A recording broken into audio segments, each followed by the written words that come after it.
Welcome, Sagittarius, to your Sagittarius February 2021 reading. It's great to see you here.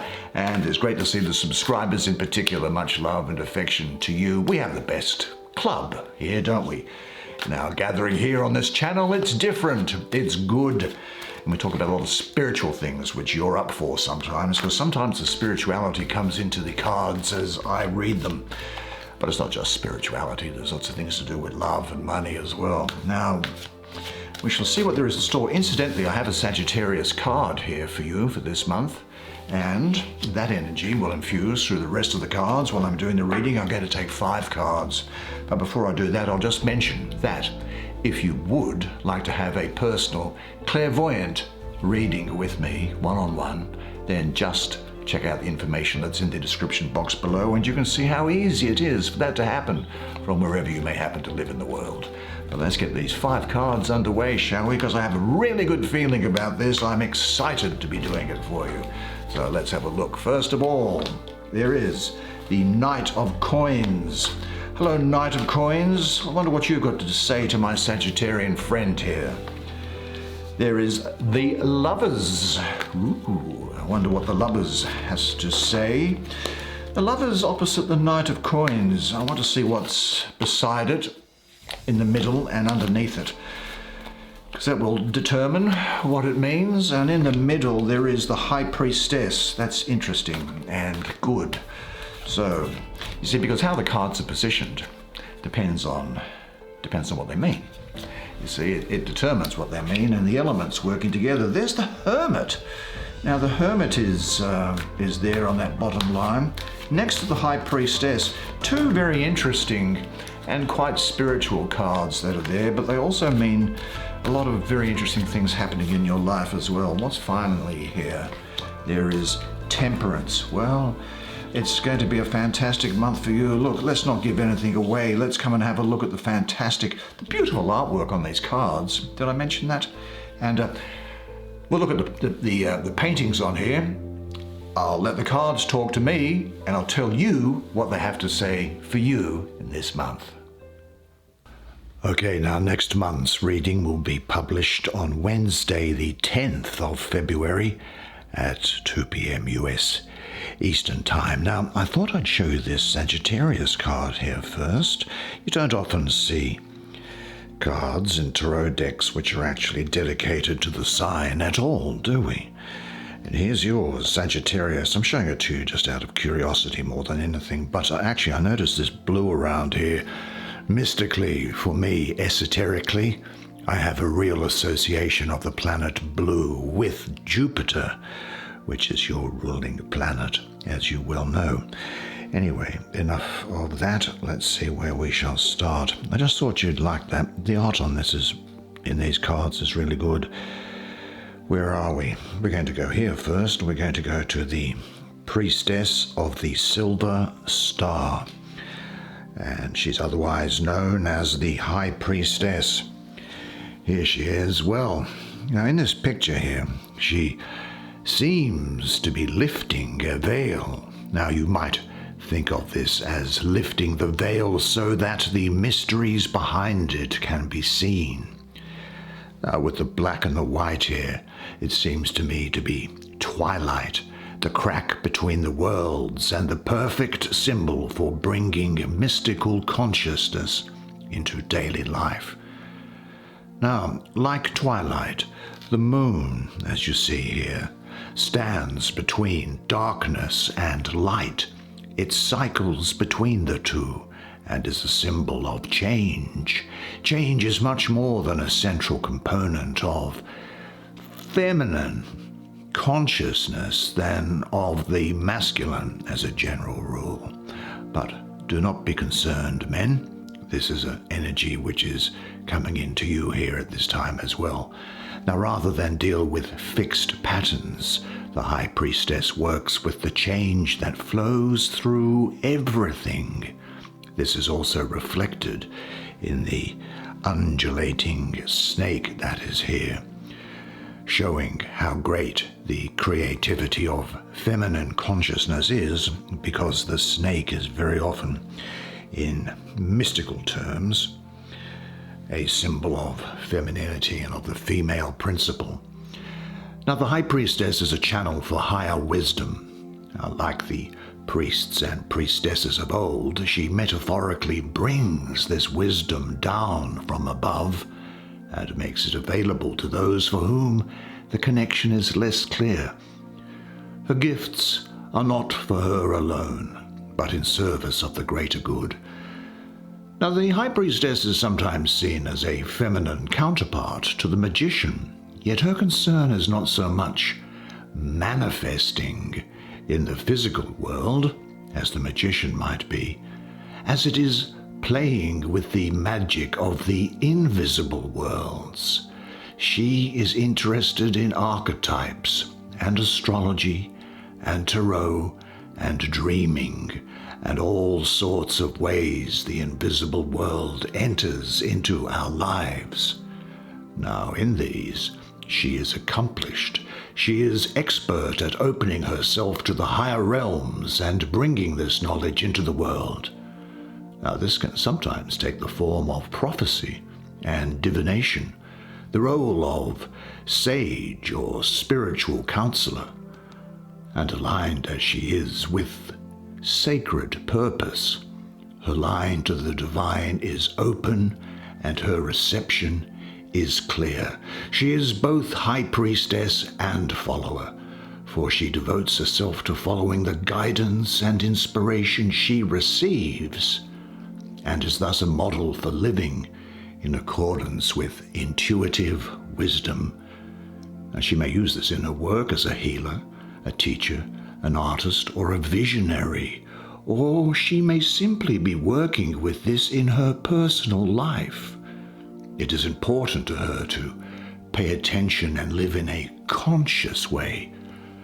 For her to go on automatic or to push too hard is destructive because it cuts her off from her deeper knowing. The more closely she aligns with this knowing, the better her life goes. In a more general way, this card represents the feminine mode of consciousness. It is the receptive, intuitive mind, what we might call moon consciousness. There isn't a lot of support for this in the modern world, but that doesn't matter to the High Priestess. She is unconcerned with the ways of humans. Her loyalty is to the universal laws that run much deeper. So I think that during this time you will have access to your intuitive powers, possibly even the ability to heal. A degree of independence is something which is welling up within you, an inner balance and increased self-confidence, possibly a time where you look to discover your own truth. And I'm also cognizant of this card that comes here with it, so I'm not surprised that she's given me this message. And emotional stability is something that you will be seeking. Now, this energy can also represent the formation of a platonic friendship, and perhaps even a period of alone time to work out what you really want and let your mind just process things, you know? But understand that changes on the inside are necessary to make changes on the outside. There is a need to connect and be more confident with your intuitive feminine side. Now, as I say, men, do not be alarmed by this, because we all have a feminine aspect to our character. It's just that the masculine predominates. And I think that this is a time where you're going to go for the ride, go with the flow in life and keep things in balance. You now have access to your intuitive powers. Develop them more fully and guard your independence. Are there any areas in your life in which you allow others to influence you rather than trusting your own intuition? I actually think that this is a time when you should probably seek out water as often as you can. Meditate near water, or just look at it and learn from it as much as you can. And say to yourself, I trust my intuitive abilities. I deeply honor and value the human being that I am. I am intuitive and perceptive. I trust myself and honor my sense of integrity. Well, let's go to the daughter of the reconcilers, the bringer forth of life. That is the esoteric name which I have for this card, known as Temperance. Well, this card is about the energy, is about integration, the melding of two elements into a greater whole. Often, what we are integrating are parts of the psyche. Although you may think of these as pairs of opposites like masculine and feminine, intuitive and rational, it isn't always so simple. For example, we might be integrating our sexuality with our spirituality, or our soft and vulnerable side with a more confident aspect. Strictly speaking, these aren't opposites, I suppose, but they seem to be functioning in opposition to each other, don't they? And when they are not integrated, your behavior is often more contradictory and extreme. Have you noticed that? Self-confidence isn't tempered by humility. Shame isn't tempered by self-respect. Each fragment is thus insulated from others. And integration begins with awareness. You may notice, for example, that you feel very alive when you are animated and expressive, but that you don't often give yourself permission to be that way. This may be due to another part of your personality that is pinched and withholding. Integration begins with awareness and self-awareness. Do you know, the thing is that your heart knows in silence the secrets of the days and the nights, but your ears thirst for the sound of your heart's knowledge. You would know in words that which you have always known in thought. You would touch with your fingers the naked body of your dreams, and it is well that you should. The hidden wellspring of your soul needs to rise and run murmuring to the sea, and the treasure of your infinite depths will be revealed to your eyes. But let there be no set of scales to weigh your unknown treasure, and don't seek the depths of your knowledge with a tape measure. For yourself is a sea, boundless and measureless. Don't say, I have found the truth, but rather, I have found a truth. Don't say, I have found the path of the soul. Rather say, I have met the soul walking upon my path. For your soul walks upon all paths. Your soul doesn't walk upon a line, neither does it grow straight like a reed, but the soul unfolds itself like the lotus of countless petals. Now, there is a lot of Jupiter in this card as well, and a lot of Sagittarius all over this for you at the moment. And this is talking, I think, about the unification of opposites. Now, this can be within you and also within your life. Balance, inner change, transformation, maybe something of a quantum leap that you embark upon. Certainly a great degree of creative power. There is a combination of forces within you that you are now bringing together to bring to practical effect. There is action that you are taking which is based on accurate assessment of situations. I think you may be organizing your finances in a way, and I think that you will find success after what has been some elaborate sets of dealings in the past. And do you know what I also have the feeling of here? I have the feeling of you getting out of something, of you escaping from something, about you getting away with something. So that may well be a good thing for you. But it is a time where you must look at yourself as if you were a deep mine in the earth, like a coal mine, and you go down the mine into yourself and dig into the bowels of the earth, and there uncover the precious stone that is you. Visit the interior of the earth, and by purifying what you find there, you will discover the precious diamond. You are learning to bring about balance and moderation in your life, and to be patient and let things evolve at their natural pace. Do some self-evaluation and re-examine your life's priorities at this time. Work in harmony from a place of stability and strength within you. This energy here is a challenge for you to look inward. In this phase of integrating opposites, the transformation process will not tolerate any further impulses or pushes from outside.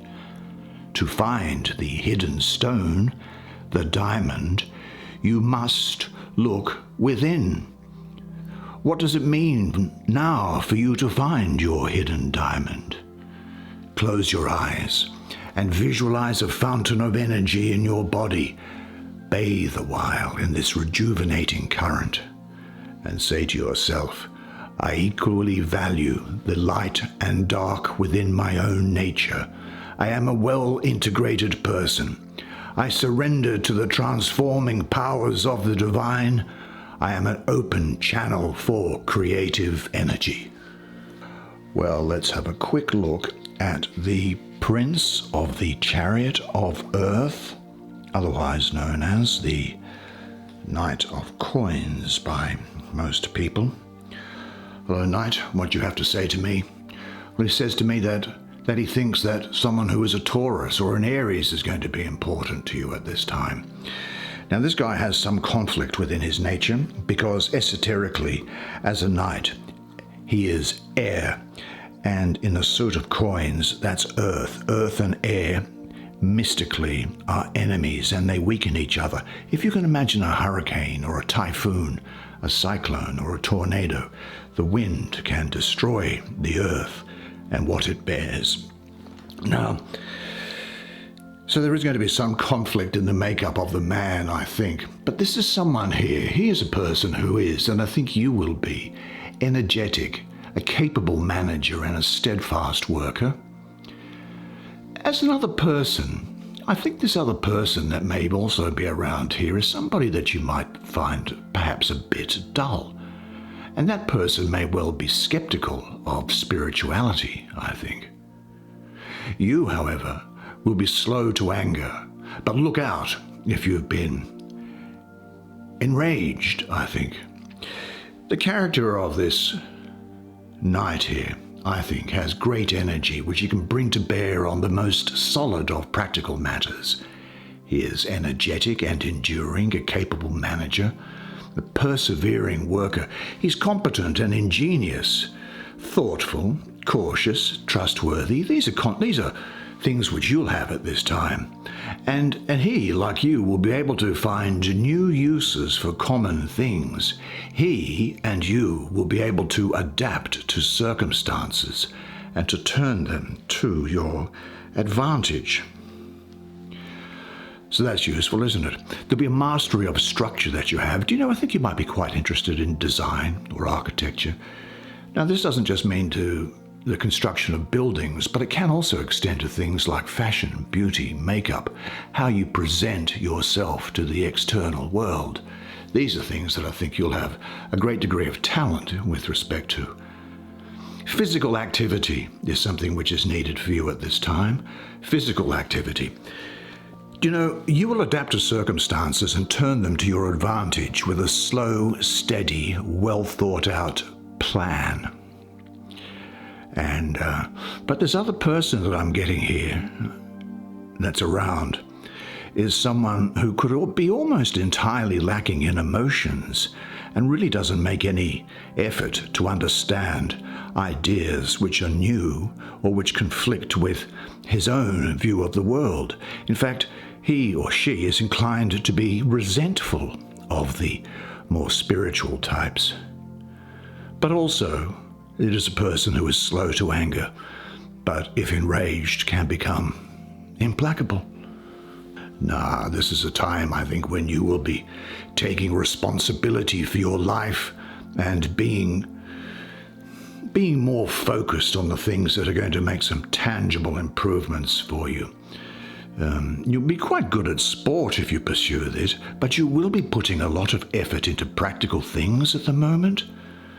Now, because you are so focused, I think, some people may consider you to be insensitive or dull or lacking in emotional warmth. But I'm pretty sure that you can take care of this. Certainly, this is a time when you are going to be goal-oriented and want to sort out the material side of your life, things like health, work, things that are tangible to you. This is the time to take action, and if you do so, important experiences will result. What activities do you enjoy? What activities would help you towards self-realization? Find a physical, creative activity, something that's comfortable for you, in which you find some joy and fulfillment, and say to yourself, I am finding the work that fulfills and satisfies me. Okay, well, let's have a look at the children of the voice divine, the oracle of the mighty gods. This is the Lovers. Now, the astrological energy around here is Gemini, but it is, actually I'll go further. It is Mercury ruling a Gemini with Dragon's Head exalted. Dragon's Head is that north node of the moon, particularly important in Vedic astrology. The meaning of this energy centers around the reconciliation of opposites. Now, isn't it interesting? Because it's sitting above this card, which was talking about an integration in yourself. And this is about the integration of opposites. This is internal and this is external. And I think what will happen is that you'll need to look at all angles before making a major decision. You could be a mediator or a peacemaker, I think. People coming to you to sort out their problems. And you'll be looking to see where harmony can exist in people's relationships and also in your own. Do you know, I do think there will be the need for you to make what is quite a major life choice on the direction ahead of you. Now, it may not necessarily seem to be a major life choice at this time, but in 12 months' time, you'll look back and you'll go, I see. I remember when that started. That's where it all became from, and I remember the circumstances. No, there could well be a mutual attraction and sexual connection here, but this is a major arcana card. So I don't think what we're talking about is a one-night stand. Certainly there is attraction. It could be very much of a reinvigoration of a partnered relationship here. Attraction is what I'm seeing. Yeah, very much attraction. The union of opposites through love, becoming conscious through relationship choices, maybe partnerships in a romantic sense, but also in a business or in a social sense. You could well find yourself at some point here at a crossroads as to which is the right way to go. And you may find yourself thinking about going into a project or some sort of activity with somebody else. For some people, they'll be falling in love. There is commitment here. You may hear of engagement. And there is for someone in this situation, I think you could find that there is the choosing between two lovers. Now, it's also the case, I think, that you will have an extraordinary gift in dealing with people of all ages, and you will have an acute understanding of paradox. You know, those things that don't seem to make sense, you will make sense of them. and you'll understand what's going on when people have opposing points of view. Relationship is going to be a focus for personal development and growth. You'll be committed to unification. Now, if you're not a therapist, you would make a very good therapist, as at this time you'll have a very good idea about what is going on inside other people's headspace. This is a time for marriages, I've got to say, but just as a warning note for some people, this is also a time for breakups and divorces. I think that this energy here can sometimes represent a wonderful and exciting love relationship. Current relationships either deepen or end. New methods for personal growth and integration of your own opposing aspects present themselves to you as you turn inward and interact with a partner or group using that internally found knowledge. What do you seek in the people you love? What comprises a fulfilling relationship for you? Say to yourself, I enjoy working with people of all ages. I have inherent people skills. I am emotionally sure about what I need or don't need, what I want or don't want in relationships. Now, finally and quickly, the prophet of the eternal, the magus of the voice of power. Here he is, kneeling down in prayer at a cliff face beside the sea here. Well, this is Mercury ruling Virgo with Mercury exalted. Mercury rules and is exalted. So I think what it is here is that, and following on from this card here, this Temperance card where you're doing that deep thing, I think you're about finding your own light. This is a very consistent energy for you, isn't it, this month? Going inward, completion. It's about harvesting what you've previously developed and resting in your own center. You will, again, this energy is saying, become like a mentor, I think, for somebody else. You can act as a mentor for someone else, and you'll have a very great interest in learning. Do you know, it's almost as if you're going to be illuminated from within, almost like it's a sort of a divine inspiration. Wisdom is coming here with you. And there may be a sense of alone time that you bring apart for yourself. You may be getting away from a situation in order to get a better insight into it, becoming aware of the bigger picture as well. And you may also become aware during this time of something which you were previously unaware of. You might find out something, and then you won't unlearn it. Spending time alone, soul-searching. Accept your aloneness during this period. Understand that you can enjoy the feeling of completion and resolution, and say to yourself, I will not compromise that which is important to me. I enjoy my aloneness. I can stop being alone whenever I want. And I think that this is a time when you want relationship, but the relationship that you want is deep, a deep relationship, or none at all, which could be romantic, business, or social. Well done, Sagittarius. That's the way it is for you this month. Well, I thought that was a fascinating reading, didn't you? It was great, very exciting, very interesting information coming through. Lots of things to think about, lots of things to prepare yourself for, and get things going, because you have got everything going for you. And there is actually one thing that I need to say, and it's this: make sure, look, if you did like the video, please do hit the like button. It does help the YouTube algorithm somehow or other. The YouTube gremlins do things, or elves, they go and do some stuff, and I'd appreciate that. But in the meantime, and until I see you again next month, remember one thing and one thing always, and it is this, that you are a legend. And I look forward to seeing you again next month. And until then, it's bye for now.